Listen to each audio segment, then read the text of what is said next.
যে মেয়েকে ছোট থেকে পরম আদর যত্নে রানীর মতো বড় করে সেই মেয়েকে অন্যের বাড়িতে পাঠানোর সময় কত আয়োজন, কি অদ্ভুত তাই না? তো বিয়ে বাড়িতে কি কি করলাম, বরকে কি গিফট দিলাম, সবকিছু নিয়ে থাকছে আমার আজকের ভিডিওটা। হ্যালো এভরিওয়ান, আসসালামু আলাইকুম। This is me Rubina Ananta from my page শখের পেজ। তো প্রথমেই আমি বউকে রেডি করে নিয়েছিলাম। বউকে রেডি করতে করতে অনেক বেশি দেরি হয়ে গিয়েছিল। তারপর তাড়াহুড়ো করে আমি নিজেও রেডি হয়ে আসতে আসতে দেখি এদিকে বর-টর চলে এসে খাওয়া দাওয়া শুরু করে দিয়েছে। তো কি আর করার, তার খাবার শেষ হতে না হতে আমরা সব ননদ দেবর মিলে ঝাঁপিয়ে পড়ি তার হাত ধোয়ানোর জন্য।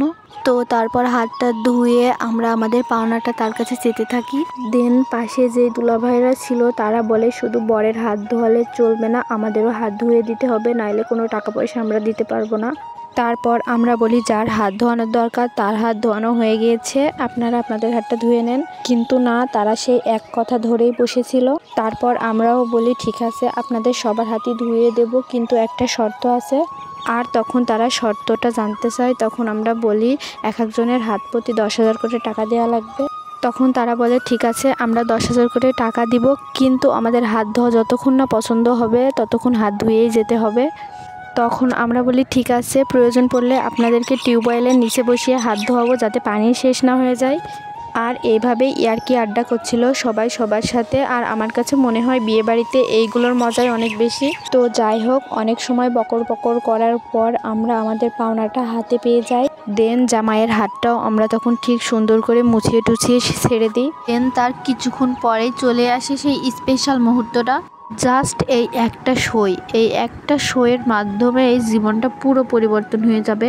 আর এই মুহূর্তটাতে ভিতরে যে কি ফিল হয় সেটা আসলে কাউকে বলে বোঝানো যাবে না। হতে পারে এটা একটা মিক্সিং ফিল।